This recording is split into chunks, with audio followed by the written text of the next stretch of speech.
Selamat siang, terima kasih atas kesempatannya yang diberikan kepada kami kelompok 8 sebagai moderator dalam berjalannya presentasi dari kelompok 7 kepada kelompok 7 dipersilakan. Terima kasih sekali kesempatan yang diberikan kepada kelompok 7 untuk mempresentasikan materi kami mengenai keterampilan mengajar kelompok kecil dan perorangan. Yang pertama itu pentingnya pembelajaran kelompok kecil dan perorangan. Salah satu asas mengajar adalah perbedaan individu. Maksudnya pada hakikatnya individu itu adalah makhluk yang unik. Artinya antara individu yang satu dengan individu yang lainnya mempunyai perbedaan satu sama lain. Nah, dalam pembelajaran yang berlangsung secara klasikal, perbedaan individu jarang mendapatkan perhatian. Semua peserta didik dalam satu kelas dianggap itu mempunyai kebutuhan, kemampuan dan kecepatan belajar yang sama. Tapi sebenarnya setiap peserta didik itu mempunyai kebutuhan, kepentingan, kecepatan dan kemampuan belajar yang sama.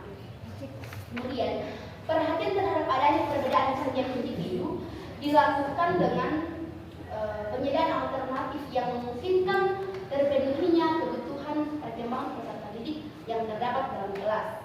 Nah, dalam hal ini melalui pembelajaran klasikal, guru dapat membuat variasi melalui adanya pembelajaran kelompok kecil dan pembelajaran perorangan. Kemudian yang kedua, bagian B, mengenal perbedaan peserta didik. Fisher, Selvage dan Fautley, ketiga ahli ini mengungkapkan bahwa peserta didik itu berbeda. Nah, atas dasar perbedaan itu, maka semua peserta didik harus mempunyai kesempatan untuk mendapatkan tantangan dengan harapan bahwa mereka akan mencapai sukses sesuai dengan kemampuan mereka masing-masing. Nah, guru itu harus menciptakan kondisi pembelajaran yang dinamis, agar guru dapat mengenali kebutuhan pembelajaran yang harus diberikan kepada kelompok kecil dan perorangan. Nah, teori VAK yaitu teori VAK atau visual, auditory, dan kinestetik. Teori ini mengidentifikasi 3 tipe belajar peserta didik. Yang pertama yaitu visual.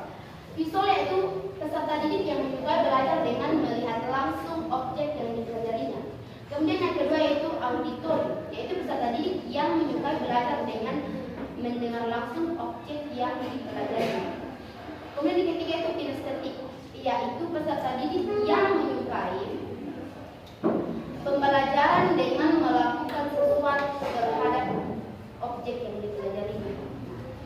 Dengan mengenali adanya perbedaan setiap individu, maka guru dapat menciptakan aktivitas kelas dengan berbagai variasi seperti ada peserta didik yang memilih belajar secara berkelompok dan ada juga peserta didik yang memilih belajar secara mandiri. Kemudian guru juga harus mempunyai harapan tinggi bahwa semua peserta didik itu bisa mencapai keberhasilan dalam belajar. Sebaliknya, sebagai peserta didik juga harus yakin bahwa dia itu bisa mencapai keberhasilan dalam belajar. Peserta didik juga harus yakin bahwa gurunya itu percaya kepada peserta didik itu bahwa dia bisa mencapai keberhasilan dalam belajar. Untuk itu sebagai guru kita harus selalu memotivasi siswa agar siswa itu percaya bahwa guru saya itu sangat percaya pada saya untuk bisa mencapai keberhasilan belajar. Kemudian apabila terdapat peserta didik yang belum mencapai keberhasilan dalam belajar, maka sebagai guru itu harus berpikir bahwa mereka itu kurang bekerja keras, bukan gagal. Nah, alasan peserta didik itu tidak berhasil dalam belajar karena pengetahuan sebelumnya itu tidak bahan dan motivasi, kemudian kurangnya strategi pembelajaran yang tepat. Nah, secara garis besar, jika peserta didik tidak berhasil dalam belajar, maka sebagai guru harus mengubah pendekatan dalam mengajar peserta didik.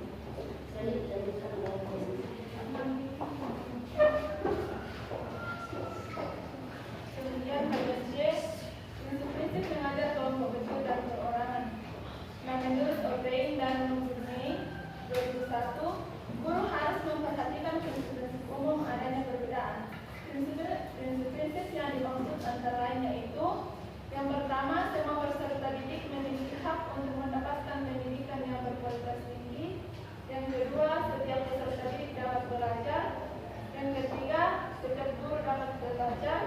Yang keempat, belajar merupakan suatu proses yang menyebabkan adanya interaksi yang timbal balik. Yang kelima, kemajuan belajar setiap peserta didik harus diharapkan. Yang keenam, diakui dan dihargai.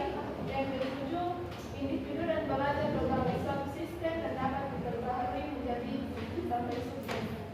Nah, agar pelaksanaan pengajaran kelompok kecil dan perorangan ini berjalan efektif, maka guru harus memperhatikan prinsip-prinsip sebagai berikut.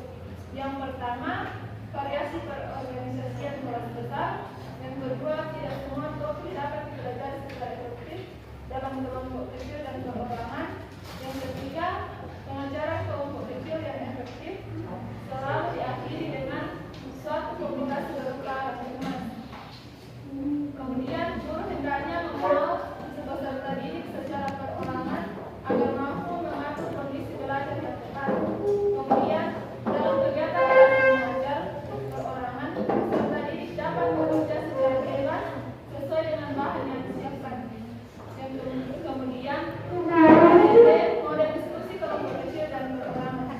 Menurut Joni tahun 1985 mengungkapkan beberapa variasi pengorganisasian untuk memberikan kesempatan belajar dalam kelompok kecil dan perorangan. Yang pertama yaitu model A. Pembelajaran dimulai dengan pertemuan klasikal untuk memberikan informasi dasar, penjelasan tentang tugas yang harus dikerjakan peserta didik, serta hal-hal yang dianggap perlu atau dapat pula diciptakan jumlah pendapat. Kemudian model B. Pembelajaran dimulai dengan pertemuan klasikal untuk memberikan informasi dasar, penjelasan tentang tugas yang harus dikerjakan peserta didik, serta hal-hal lain yang dianggap perlu atau dapat pula diciptakan jumlah pendapat. Kemudian model C. Pertemuan diawali dengan pemberian informasi, surat pendapat, tugas-tugas secara klasikal. Kemudian model D. Pertemuan diawali dengan pemberian informasi, surat pendapat, tugas-tugas secara klasikal. Setelah pertemuan secara klasikal atau kelas besar, pada kegiatan ini peserta didik secara perorangan bekerja sesuai dengan tugas yang telah disepakati dengan guru. Kemudian hasil pekerjaan diserahkan langsung kepada guru. Selanjutnya akan saya jelaskan. Baik, kemudian yang bagian E, komponen keterampilan pembelajaran kelompok kecil dan perorangan. Nah, terdapat 4 komponen keterampilan mengajar kelompok kecil dan perorangan. Di antaranya yang pertama itu keterampilan mengadakan pendekatan secara pribadi, di mana seorang guru mendengarkan dengan simpati ide-ide yang dikemukakan oleh peserta didik. Kemudian yang kedua itu guru memberikan respon positif terhadap pendapat yang dikemukakan oleh peserta didik. Kemudian guru juga membangun hubungan yang baik dengan peserta didik. Kemudian komponen yang kedua yaitu keterampilan mengorganisasikan kegiatan, di mana seorang guru memberi orientasi secara umum, kemudian guru membentuk kelompok yang tepat, kemudian guru memvariasikan kegiatan. Nah, kemudian juga guru membagi perhatian pada berbagai tugas dan kebutuhan bagi peserta didik. Nah, kemudian yang ketiga itu komponen yang ketiga itu keterampilan membimbing dan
masalah apa yang akan terjadi ketika kelompok itu tersebut tidak berjalan secara Ya.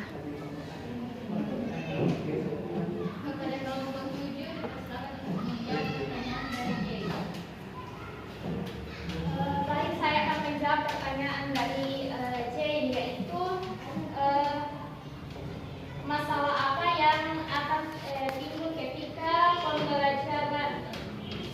keterampilan pembelajaran kelompok kecil dan perorangan tidak berjalan dengan efektif, maka siswa atau peserta didik tidak akan serius belajar, sehingga mereka tidak memahami apa yang dipelajari atau apa yang disampaikan oleh seorang pendidik, sehingga tujuan pembelajaran pada saat itu tidak akan tercapai dengan baik.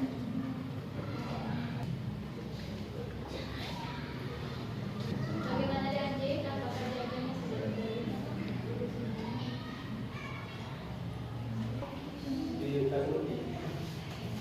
sudah demikianlah presentasi dari kelompok 7 dan akan dilanjutkan dalam sesi simulasi.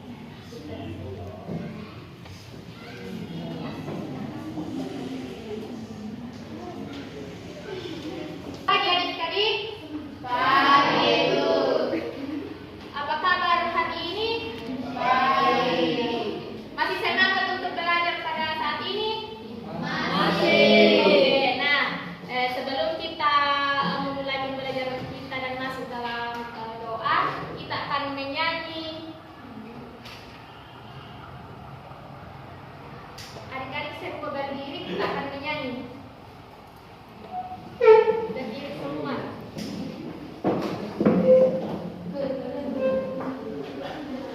Semua berdiri, kita akan menyanyi.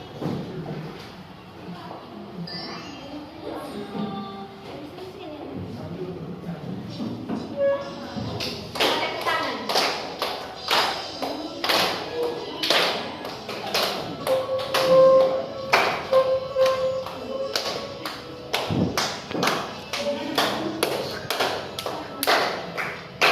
Melihat teman belajar bersama,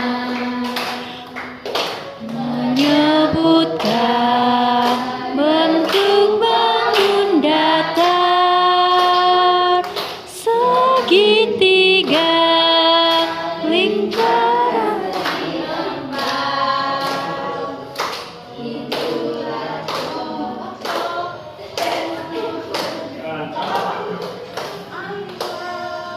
Benda di sekitar bisa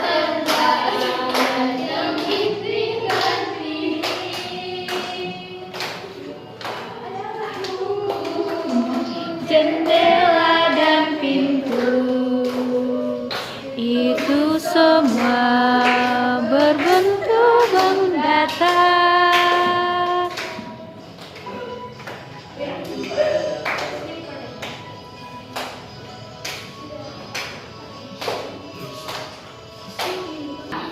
Dipimpin oleh kita.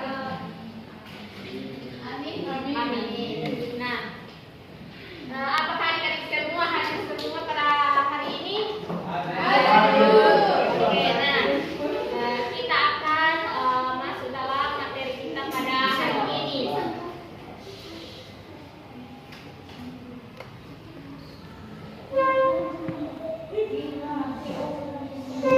Nah, pembelajaran kita pada hari ini yaitu ciri-ciri bangun datar kelas 3 SD.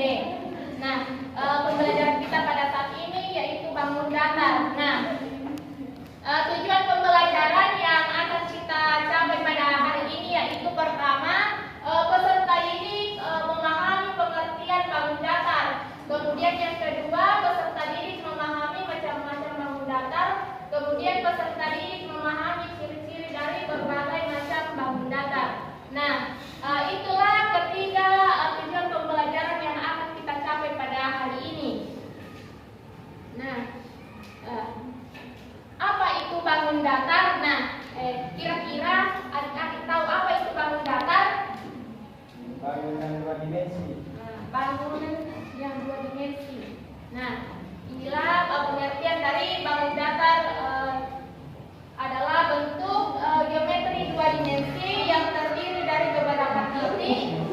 dan sudut. Apa itu bangun datar? Bangun datar? Bangun datar adalah bentuk geometri dua dimensi yang terdiri dari beberapa titik garis dan sudut. Nah, itulah yang dimaksud dengan bangun datar. Nah, ada beberapa macam bangun datar. Nah, kira-kira apa saja bangun datar itu? Lingkaran, Persegi panjang. Apalagi? Belak ketupat. Apalagi? Layang-layang, jajar benjang, segitiga. segitiga. Nah, itu semualah yang termasuk dalam bangun datar. Nah, pada saat ini macam-macam bangun datar yang akan kita pelajari pada saat ini ada 3 bangun datar, yaitu persegi, segitiga, dan lingkaran. Nah, yang pertama itu persegi. Nah, ada beberapa ciri-ciri persegi. Ada di atas. Yang pertama itu apa? Memiliki 4 sisi yang sama panjang. Yang mana yang dikatakan 4 sisi yang sama panjang, yaitu yang terdapat di sini. 1, 2, 3, 4. Mengerti? Di sini ya. 1, 2, 3, 4. Inilah yang dikatakan sisinya. Jadi 4 sisi yang dimiliki oleh persegi. Nah, kedua memiliki titik sudut. Ada 4 titik sudut pada persegi, yaitu 1, 2, 3, 4. Kemudian yang ketiga itu ciri-cirinya itu memiliki 2 diagonal yang sama panjang. Yang mana yang dikatakan diagonal, yaitu yang ada di sini. 1, 2. Jadi persegi ini memiliki 2 diagonal. Kemudian memiliki 4 sumbu simetri lipat dan simetri putar. Yang mana yang dikatakan sumbu simetri lipat, yaitu ada 4 sumbu simetri lipatnya. Seperti ini persegi. Nah, sumbu simetri lipatnya itu 1.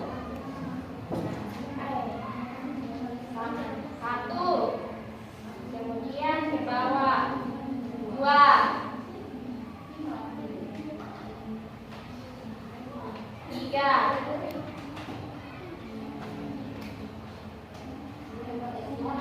4.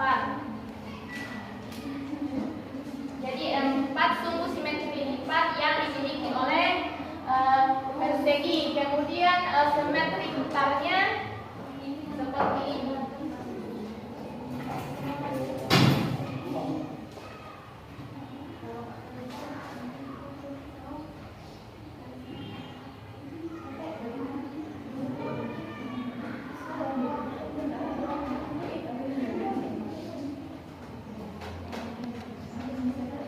Yang dikatakan simetri putar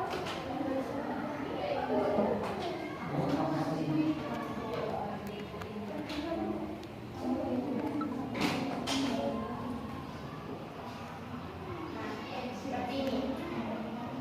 1, 2, 3, 4. Nah, jadi persegi ini memiliki 4 sumbu simetri putar. Kemudian memiliki 4 sudut siku-siku yang sama besar, yaitu 90 derajat. Di mana sudutnya ada 4 yang memiliki 90 derajat, yaitu yang ada di sini. 1, 2, 3, 4. Nah, selanjutnya bangun datar segitiga. Nah, bangun datar segitiga ini memiliki beberapa ciri-ciri. Nah, di sini ada segitiga sama kaki. Ini segitiga sama kaki. Nah, ada 3 ciri-cirinya, yaitu pertama mempunyai 2 sisi yang berhadapan sama panjang. Yang mana dikatakan sisinya yang berhadapan sama panjang, yaitu yang ada di sini. 1, 2. Dia berhadapan sama panjang. Dia panjangnya di sini sama dengan yang ada di sini. Jadi ada 2, 1, 2 yang sama. Kemudian mempunyai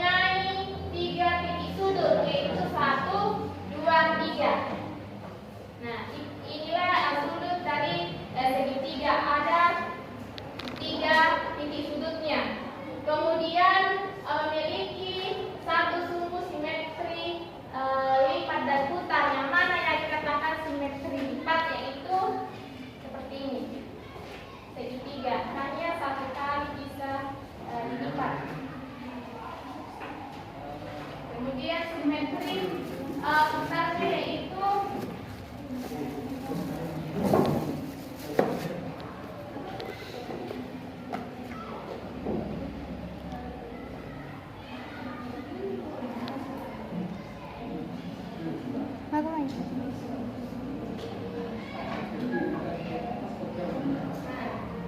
simetri besarnya. Nah, kalau simetri ini tidak akan sama. Jadi hanya satu simetri lipatnya dikali. Jadi hanya pada segitiga hanya satu simetri besarnya. Kemudian bangun datar selanjutnya yaitu lingkaran. Nah, ciri-ciri dari lingkarannya itu pertama, memiliki satu titik sudut, titik pusat. Nah, titik pusatnya itu ada di tengah-tengah. Titik pusat yang dimiliki oleh lingkaran. Nah, kemudian memiliki jari-jari. Yang mana yang dikatakan jari-jari?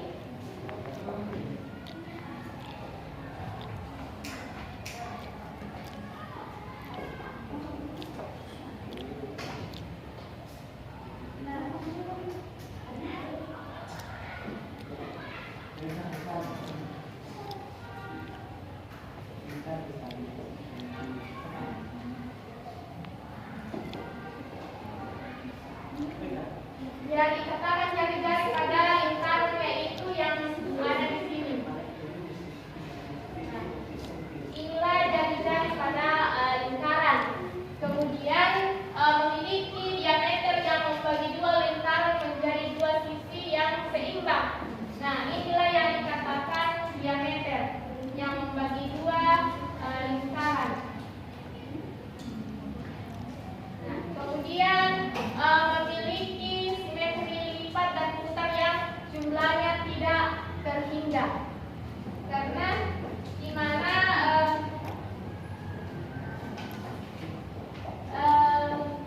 simetri lipatnya dan simetri putarnya tidak terhingga, di mana simetri putarnya itu tak terhingga, tidak akan terhingga, dia sama terus, jadi tak terhingga.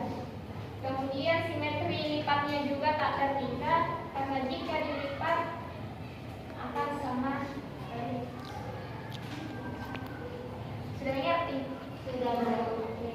Nah, kemudian yang kelima, memiliki jumlah derajat lingkaran sebesar 360 derajat. Ini lingkaran ini memiliki 360 derajat. Nah, apakah adik-adik semua mengerti dari pembelajaran kita pada saat ini mengenai bangun datar? Sudah mengerti semua?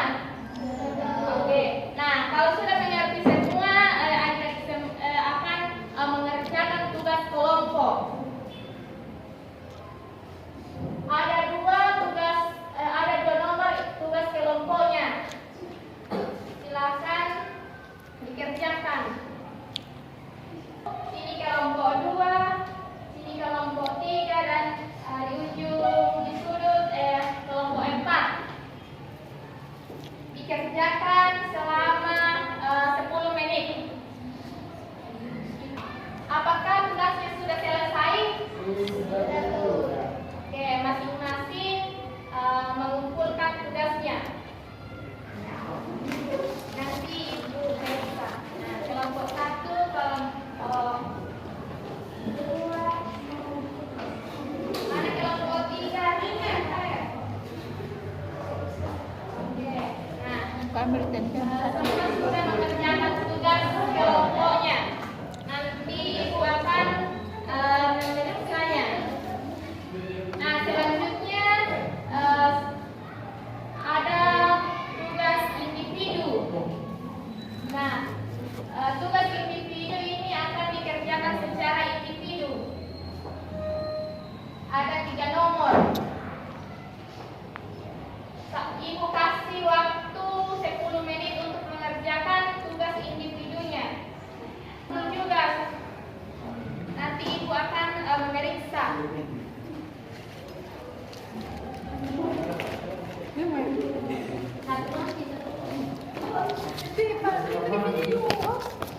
Nah, nanti rasanya. Dia media yang apa itu? Itu mah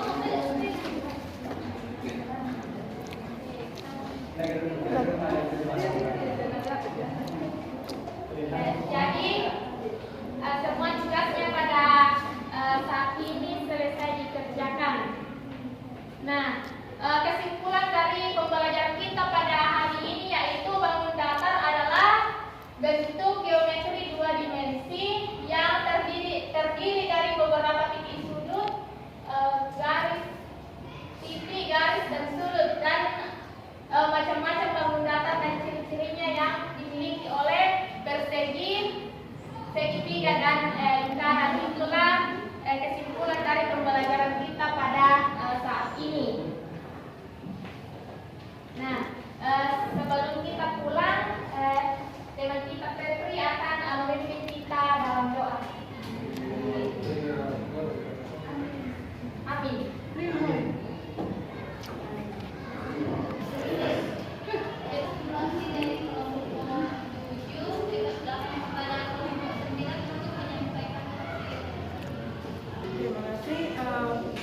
Kan dari kelompok observer menurut kami penyampaian materi sudah sesuai dan jelas, tetapi pada awal pembelajaran tadi tidak menyampaikan bahwa kami di template berlaku yang seperti berapa.